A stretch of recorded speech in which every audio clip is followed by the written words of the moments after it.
Feelers, welcome to the 120th episode of Feelings Explained. Gian, tell me something true. Pat, madali lang yan.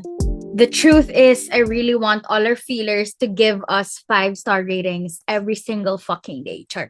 Hindi naman. Pero kung hindi niyo pa kami nabibigyan ng 5 stars, please do so by going to Spotify and giving us that 5 stars rating. And also follow us on all our social media platforms. We are Feelings Explained, the podcast. And sana mag-manifest tayo sabay-sabay feelers. Kasi ang katotohanan talaga ay gusto na po naming maging Spotify exclusive soon, maybe in 2024. Amen. So, yeah, that is the truth for tonight, Pat. Just want to give a quick shout out to South Holland sa Netherlands dahil sila ang top city sa Netherlands kahit less than 1% na ang nakikinig sa atin doon. Maraming salamat po. Thank you for tuning in. Deserve ang shoutout talaga ng mga taga-Netherlands. My God. Netherlands. With the S, diba? Yeah. Gosh, we're butchering the fucking country. Charing nga. Uy, pero dream ko makapunta dyan. Isa pa yan. Truth bomb. Bet na bet ko talagang makabisita. Ako din. At saka Diba? makatikim. Amen. Oh my God. Yes. Walang uuwi. Charing. Hanggat hindi nakakatikim. Amen. Preach it to the choir, sis. Yes. Okay. Gian, what is your small win or shit of the week? Okay, mine for this episode is a small win. Wow. Yes, indeed. Ang win ko ay nakabook ako ng very last minute recording sa aking hindi man former, but sa ating mga friends from Antipolo. Nakakaloka kasi yung recording parang morning, as in naka-receive ako ng message na parang, hey Gian, are you free to record this, blah blah blah. Later na yung recording, as in yon. So nag-rush ako ng mabilis papuntang QC at nag-VO na naman po tayo. So yun, sobrang na-miss ko. Tsaka iba yung feeling talaga when you're at a recording studio. Like, there's a kilig. Yeah. I'm doing magic right now, ganon. So yan, nakakatawa naman na nagawa ko siya ulit. Ang perfect, sis, kasi you're getting your rackets back, your VO rackets. Amen. Guys, please do hire me if you need your VO girly. Kailangan nating rumakit ng October, November, December hanggang katapusan ng buhay ko. Yes, amen. Amen. In the immediate future, kailangan mo ng Yes. loaded rackets. Amen. Ikaw ba, Pat? What is your small win or shit of the week? I consider this a small win. So, like you know, Gian, and some of my friends know na I've been doing therapy. And nag-usap kami nung best friend ko, tapos parang may sinabi ako sa kanya na apparently issue ko pala siya. And then she said, yeah, for the longest time, like issue mo na talaga yan. You're just parang nagbubulag-bulagan ka lang. Sabi ko, hindi kaya. In denial pa ako, sis. And then, syempre, for the call out naman tong si Bestie. Tapos parang sabi niya, basically, yung subtext ay, wag na tayong magaguhan. Tapos sabi ko sa kanya, alam mo, actually nga, napaisip ako na, like, sumagi sa utak ko na, baka mamaya, itong therapist ko, baka mamaya, iniisip lang niya, drama ko lang. Although, binanish ko naman din yung thought, kasi parang, ay, hindi naman siguro. Tapos sabi niya, see, exactly. As an evader, yon. Kaya, I'm very proud of myself of owning the issues that I have. Syempre, that's the first step, acknowledging and owning up to it. And then we process and correct and rewire the brain. Yarn. Galing. Tama. And I'm so happy for you, sis, na finally, you are one step closer to, wow, I don't know, to nirvana. Charing. Kung ano man tawag doon. Or basta alam mo yan, you're parang, finally, we are in therapy. Ganon. Yes. I love it so much. Highly recommend. Recommend po talaga. At sana po, sa lahat ng mga nakikinig, kung nakikinig man yung therapist ko dati, how are you po? Hindi ko na kayo mabook. I'm so sorry. Hindi ko na alam kung saan po kayo hahanapin. Pero, ayun, nakakamiss. Wow. Ano pa ba? Basta, therapy is good. I love it. Yeah, it is. Mhm. It makes the world easier for me. For me lang. Napaka-selfish. Okay. Gian, sige, I think it's high time that we get on board with the program. This show is brought to you by Pat and Gian's Blood, Sweat, and Tears. So our topic for today is actually all about honesty. And ikaw, Gian, you're the type of person who really values the truth, who values honesty as much as the next person, meaning me. So, Amen.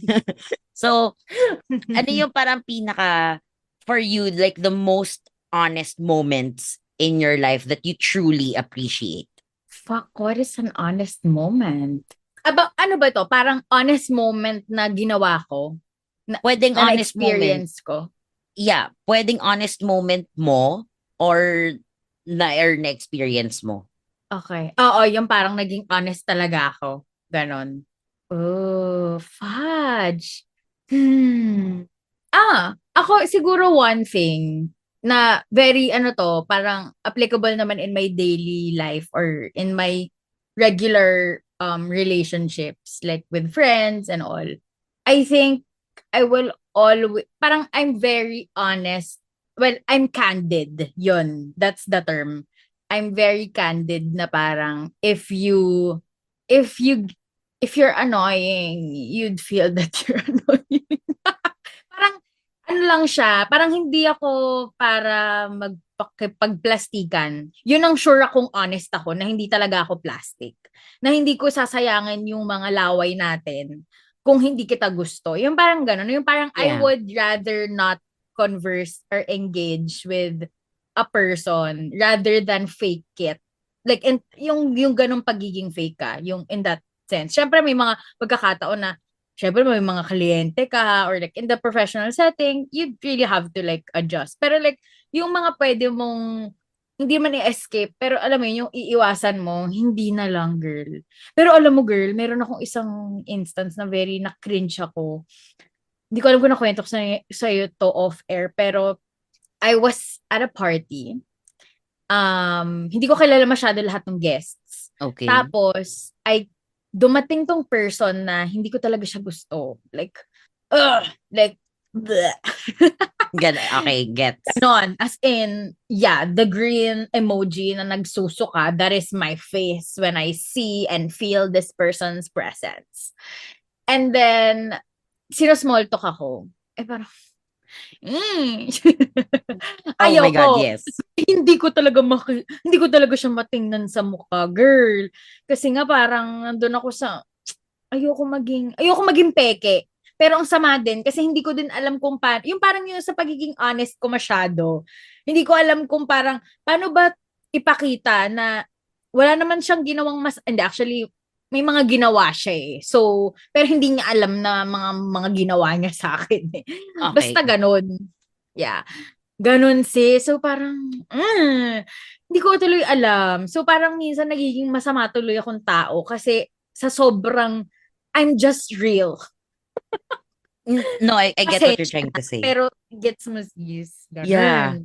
Mm-mm. At saka kasi you're the type of person talaga na you wouldn't waste any effort and time because those are very precious to you. Like, isa yun sa mga crown jewels ng iyong buhay aside sa health and wealth. So, Amen. yeah, I gets ko yung sinasabi mo. And I think hindi naman siya yung pagiging plastic. Ako what I think lang. It's just like you're being civil, pero I will not, alam mo yun, parang I will not lose sleep over you kung ikaw man ay matapunan ng tubig. Alam mo yun? O, 'di ba? Or maubusan ka ng handa. I'm Exactly. not gonna give up my corn carrots for you, girl. Exactly. Or maubusan ka ng pera. Parang hindi ako mag-aalala na ay shit, wala siyang pangkain bukas. Ganon. Yun yung, I guess, the basic parang level of honesty na kaya kong i-offer as a person. Alam mo yun, yung parang hindi kita ibubullshit. Yun ang maaasahan mo sa akin. Siguro kung ibebenta ko yung sarili ko, that is my, not my USP, but that is a quality that you can gain from buying me. Buying. Buying. Ganun. Ano pala to, no? Marketing 101. Marketing 101. Ikaw ba, Pat? Have you struggled with being honest naman? Kasi ako, alam mo na eh. Alam mo na magpapakatotoo tayo dito. Ay, hindi, ano tayo dito? Mike Enriquez. Yes. Yon. Pero ikaw ba, parang, do you struggle with being honest or comfortable ka din with, being very straight up? Well, I'm comfortable with being straight up. The problem is, if I find myself in a bind, alam mo yung minsan yung bigla ka lang gagawa sa scenario sa utak mo na parang, alam mo, mas madali to kung hindi na ako magbibigay ng excuse eh. Yung pag kunyari malilate ako sa office. Tapos, alam mo, mas madali to pag kunyari, hindi ko sabihin traffic eh. Alam mo yung parang very acceptable. So mag-iisip ako ngayon ng excuse. And then, I will catch myself saying, what the fuck, Pat? Ba't ka gumagawa ng excuse as if you're gonna tell it? So siguro may ano siya, may it's a practice that I have to constantly remind myself not to say bullshit and to be 100% honest kasi it's a new path that I'm building. Like let's not do the bullshit anymore. If I'm gonna bullshit someone, I might as well bullshit myself too, which is cheating me. Alam mo 'yon? Amen. Mm-mm. Yes. Pero so far naman ngayon, I'm being more honest and more true. Tsaka kasi ang unfair naman din, like if I want honesty from other people, I should also be honest myself. So, alam mo 'yon, kaya it's a very ano ba, it's a journey for sure. It's a journey for sure. Pero I'm happy to report, Feelers and Gian, na matagal ko naman na din siyang ginagawa. So, hindi siya isang recent development. Para lang na baka isipin ng mga tao, so yung past 119 episodes, ilan doon ang kasinungalingan? May dramang ganon. Tama. Totoo. I'm curious, saan mo natutunan ang pagiging dishonest and honest? Like, was it parang a trait na nakuha mo nung bata na parang you had to do white lies, ganyan? Kasi ako, honestly, di ko maalala. Yeah. Pero alam ko na may kaba kapag parang hindi ko sinabi yung totoo. Yeah. Yun. Gets. Siguro the white lies coming from adults, yes, for sure. Pero nandun din kasi yung fear of like someone's gonna get mad and someone's gonna get disappointed na alam kong they're gonna change the way they look at me, and you know, experiences na nag-build up over time na ang nangyari at that time ang thinking ng utak ko noon, especially I was very young, na oh, if I say this, then they won't think of me, they won't think bad things about me. So it became like parang a protective shit na hindi siya protective pala. So basically I was just evading things, and it didn't teach me shit about accountability. Yun. Oo, kasi parang nag-escape ka lang dun sa dapat mong harapin. Parang ganon. Yeah. Yeah. And alam mo, yun yung scary kapag you start them young eh. Diba? Yung parang Yeah. pag nasanay ka, ang hirap niyang i-unlearn. Ang hirap na, hindi, kaya ko namang takasan eh. Diba? Yung ganon. Yeah. There's that, escape factor. Okay. Yeah. Ito lang nga, just to like, ano ba, parang like clarify or just like an addendum dun sa sinabi ko. Kaya din siguro ako ngayon more on sa path of like being more honest. Alam mo yung mas malaki yung fear of like people finding out that you lied, and then mas malaki yung parang ano niya, consequences niya as opposed to continuing it. And then ano siya yung pressure and the always looking over your shoulder na I can't I can't live with that. The anxiety, no. Kaya ako ngayon, mas okay na sa akin na, sige na, okay na. Ito na, sasabihin ko sa'yo, timing lang talaga. Pero I lack the finesse of saying it. Okay. Well, kasi bago pa siya sa'yo. Or, I mean, you're working on it eh. Pero I agree with you kasi I think yan yung reason bakit I'd rather be honest. Honest. Honest. I'd rather be honest. Kasi ayoko na yung hassle. Parang, napahihirapan ko pa yung sarili kong paikot-ikot ako or magme-make ako ng excuses and everything. Actually, but I do, like, experience that. Pero very, like, alam mo yung very mundane lang. Yung, kunwari, ayoko pumunta sa birthday party ni ganon. Yeah. Na parang Yeah. kailangan kong gumawa talaga ng excuse na, yung talaga, kunwari, ila ko, ganon. Yung very small things. But like, yung honest shit, Like the either big things. I dodge it or I just tell you simply, this is it, you know? Yeah. But yeah, minsan ang hirap din maging honest. Like, in the workplace, like, Oh, parang, yeah. you can't always be super honest. Like, they want your honest feedback, but will they fucking, ano mo yun? Mako-comprehend ba nila? Yeah. Or, wouldn't you come off as someone na maybe mayabang or mapagmataas, yung mga ganong shit. Ewan ko I mean, but yeah, there's there's merit in being completely brutally honest because mas madali. Sa Oh, totoo yeah. lang. Totoo. Yeah. Totoo. Ito G, when it comes to honesty, ano yung mga times na hindi mo siya na-appreciate? Guess timing. Yung parang, sure ka? Ngayon mo talaga yan i-unburden. Yung gano'n. Though I don't know if merong gumawa na sa akin nun talaga na malala. Hindi ko na maalala. Pero siguro yun, yung parang inappropriate timing. Yeah. Ganon. Yeah. Oh, and well, hindi ko alam kung counted, pero kasi merong merong mga sugar-coated honesty. Kung I don't know what that is. Kung ano mang term yon. Yung parang masabi lang. Yung just to pacify you. May mga ganong tao eh. Yun yung hatest Yeah. ko. I mean, I don't even consider that honesty, but may mga ganun kasi na parang they will they will share they will tell you what you want to hear. That's the most parang nato-turn off ako. Parang Yeah. no. I mean, hindi naman yung parang kunwari may sakit ka tapos syempre parang ayusin naman natin, 'di ba? Yeah. Mga patient-nurse confidentiality, mga gano'n, yung mga etiquette ng gano'n. Dapat, syempre, let's do that. Pero, yung mga honesty na, If it's si about ano, you. ganito. Oo, Mm-mm. yung gano'n. Yung Yeah. parang, everybody is, na pala, hating you na pala. Di mo ba sinasabi? Oh, yeah. Ganun, di ba? I hate that. I hate that. Kaya sa akin, Sa high school. exactly. At saka parang ang ano niya, parang it's a waste of time na to do all these pleasantries. Like, sabihin mo na, like, diretso.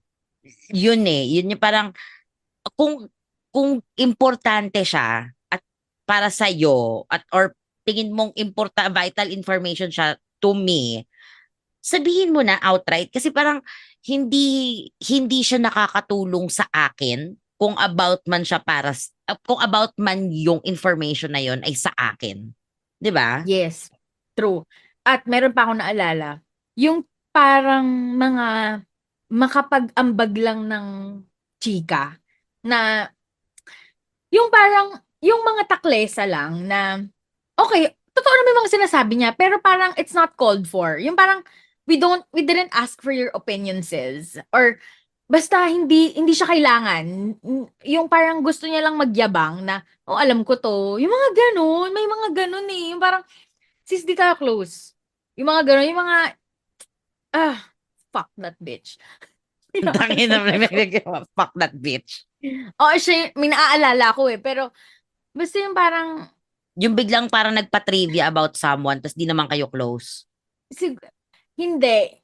Not exactly. Yung parang, totoo yung sinasabi niya, pero hindi niya kailangang sabihin at that moment. Or, hindi kami close para sabihin niya pa yun.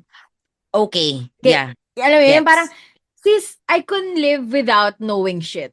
Alam mo yun? Yung parang, if you hate that person, honestly, I can live without knowing you hate that person because I don't give a fuck about you.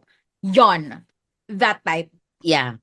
Or like talking shit about someone na alam niyo naman parehas na si person B, alam mo, napaka-fake niyan, tsaka kinakain niya yung kulangot niya. Parang wala akong pakialam. Alam mo yung, gets mo ba? Pero ganun yung sasabi mo, di ba? Tama ako. Oh, yeah, okay. Yeah. Actually, minsan yung mga ganun, yung mga ano eh, mga unsolicited, ano bang tamang term? Unsolicited honesties or unsolicited truths that you don't need in your Yeah. life. Minsan talaga parang protektahan ko na lang yung sarili ko, alam mo yun? Diba? Yung parang Yeah. feeling ko, para lang makabilong siguro yun siya, yung nagsabi. Parang, TBH, I don't give a fuck whatever's coming out of your mouth. That was very Bretman, sis. Yeah, because I am oh my god. Yeah, I'm just like, whenever I'm triggered by this person, gusto ko talaga siyang, kakalbuhin kita dyan eh. Charing. Yun lang po. Pero alam mo, ang nakakatawa dyan, na I know Ah, this is gossip already, pero yeah. pagkausap mo yung friend mong close, tapos pag-uusapan niya Mm. yung tao na yon, and then Ah, you're gonna talk shit with each other. Pero alam mo yung I talk shit know. na yun ay totoo. Minsan Oo. parang, alam mo, nakakainis siya kasi ganito Oo. yung sinabi niya about person B na parang, Mm-mm. te, anong point? Girl, Mm. yeah. Yeah. Yeah. But what I love about having these ines, yung mga ganito, yung mga taong sarap i-talk shit, meron talagang bonding na nabubuo. Yes. Kasi alam mo Aminin yung na parang, natin. oo, aminin na natin na ang sarap-sarap talaga nilang teresin, 'di ba? So, feelers okay lang 'yan, I'm your enabler. Huh? Yes. Pero 'di ba, na parang okay lang 'yan, tangina demonyo ka naman, eh. You deserve it, Oo. bitch. You deserve it. So mga enablers po pala kami dito. We're just being honest and true to ourselves. Hindi po kami pumunta dito para magpresenta as Santa. So, Yes. alam mo yon, we're not good girls. We're humans. We are We're a living our very bad truths. girl. We're a very bad girl. Directed by, ah, Girl, ito ito pa, dahil usapang pagiging honest din naman, let's be honest about the biggest lie we ever told. Yun. oh, Meron okay. ba? Like, yeah, can you share? Maybe one or something, I don't know. It's not technically a lie kasi I sort of misunderstood. So I misunderstood it. So uh apparently akala ko I have a twin before. Kasi sa mga tao, I had a twin na Wow, namatay. okay. So, pero apparently, hindi Okay. pala siya twin. Like, I have this, bago ako gawin ng parents ko, merong isang person na, sabi nila, papa, lalaki daw. His name was supposed to be Charlie, I think. So, ayun, nakala ko twin ko yun, T. Pero 1993 siya, dapat, 1993 atas dapat siya ipapanganak o 1993 siya ginawa. Either or, oo, yun. That was one. Pero bata ako nito, Sisa. Bata ako nito. I Okay, remember that. okay. Another one was, ayoko maging Year of the Pig. Sis, as in parang, yuck, pig, ew, kasi ang taba, tas ang baho. So sinasabi ko dati, Year of the Dog ako. Ganun. Dumbass. Sis, the lies, pillars baka kasi iniisip niyo yung mga lies na sinasabi ko dati, yung parang kunyari, ano, DSWD po ako na bata. Sis, hindi ganong level, hindi malalaki. At maliliit lang siya. Very, very big siya for kids. Pero pag ngayon tinindan mo, parang, ay, tangay na naman. So, sinabi mo, ganun ka. At saka, parang, I have this lie before when I was a kid. Dahil Miriam ako nung bata eh. At mayayaman yung mga kasama ko na tumatambay ako sa Rockwell. Kahit hanggang SM ko ba lang naman talaga ako. Yeah. And ano pa ba? This one was like, ito yung turning point ko. na kaya gusto ko na magsabi ng totoo. High school ako nito eh. Na I said na nakapasok ako sa backstage not backstage, sorry. Nakapasok ako sa dressing room ng Fall Out Boy during their first concert. In actuality, nakapasok ako ng backstage pero hindi ako nakaabot ng dressing room. Totoo naman Okay. nakapasok ako. Half truth. Okay. It's sort of Yeah. a half truth. Tapos dinagdagan ko pang nakalapit daw ako, nakapag-picture pa. Titong ina mo. As in like it's so obvious na I'm lying. Tapos nung Okay. somebody confronted me, sabi niya, bakit ka nagsinungaling? Sabi ko, hindi ko rin alam. Tapos Oh my after nun, God. pero alam mo yung pawis ko to na ang lamig. As in, takin na parang nagnakaw ba ako ng 125M nang hindi ko alam. Ganon. Sis, pakibang transfer naman kung nasa iyo, sis. Baka ano ka, naabonohan ka. Ay, Kasama ako naabonohan. dun sa paggas ng 11 days. Ha? Grabe. And on the 11th day, itinransfer kay Pat ang mga Yes. 40%. Charing. Yes. Grabe. Sis, natatawa ako. Gusto kong isingit na, guys, pag nakarinig kayo na nakapasok kami ni Pat sa backstage sa Singapore Stadium, huwag kayong maniniwala. Baka magsinungaling siya next year. Unless totoo, mag-post po kami ng pictures. Or, Yan. yeah. Picture or it na. Ay, paano pag hindi tayo pinayagan ni security? You know, Travis or something. I don't know. Like, fuck. Eh di hindi natin sabihin na kapag ano tayo, wala tayong proof. Siyempre gusto natin ipagyabang yun. Gagawin tayong documentary about that. Charing. Yes. Hindi tayo Iras tour. Sira tour tayo. Mga siraulo, Mga ganun. siraulo. Ikaw ba, G? Okay. Do you have Interesting. those Nakakatawa kinds yung, of ay? nakakatawa yung mga sayo, yung mga entry mo. Ako, ang pinaka naaalala ko lang na talagang lagi ako naglalay about, ito white lie lang to nung bata ako, is kung natulog ba ako. Girl, Talaga? oo, alam mo, may something talaga, may topak talaga ako kasi I don't know why parang why I keep on dodging the nice things for me. Like for example, drinking milk, ayoko talaga nun. Girl, sinusupalpal sa amin yung milk, ganon. Tapos, yung pagtulog, kasi parang parang tinitrain kami mag-siesta. Parang kailangan talaga makatulog kami sa hapon. Eh ako, ayoko. For some reason, siguro active na talaga lagi yung brain ko. Wow, as a genius, ganon. So, yun. Lagi akong naglalay about, natulog ka ba nung ano? Girl, alam mo yung tipong nakahiga lang ako, pero hindi ako tutulog. As in, magpipretend lang ako, ganon. As in, like, parang, ipipikit mo lang yung mata mo pag may Oo. pumasok? Oy, Yung sis, ganon. ginawa Oo, ko yan. Oh, 'di ba? Hindi ko alam kung anong ginagawa ko, anong iniisip ko. Parang wala naman ako cellphone, wala namang iPad noon. So parang bakit ako nagpapakahirap na iwasan matulog? Tapos yun nga, I lie about it na, natulog ako ganun. Pero hindi talaga. Yun. Yun ang ano. Parang hindi Alam, ko na maalala kung may iba pa. sorry, bigla ako nalala. Speaking of, may ganyan akong kasinungalingan dati. So, yung nanay ko, hindi pa ganito yung itsura ng bahay namin. Tapos yung PC namin nasa baba. So may time doon, parang pagbukas ng nanay ko, like, I think that's like 4 in the morning or 2, between 2 a.m. to 4 a.m. Nagulat siya pagbukas siya ng door na, hala, gising pa ako. So sa takot ko, sis, na magalit siya na bakit hindi pa ako natulog. Sabi ko, hindi, kakagising ko lang. Sabi niya, ba't ang pula na mata mo? Ha? Sagot ko. Sino nagturo sa sinangaling?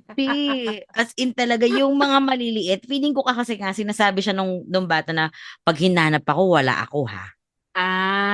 Okay. Yun. Na-pick up mo. Oo. Oo. So, pero yung mga kasinungalingan ko, alam mong maliliit lang naman, except Mga very na innocent naman. very Oo. innocent. Oo. Yeah. After nung backstage, tigil ka na sa Okay. career na yan. Oo. Oo, tigil na. May naalala ko na, I don't know if it's a lie, but it's something na parang, siguro, tinatry kong hindi i-bring to light.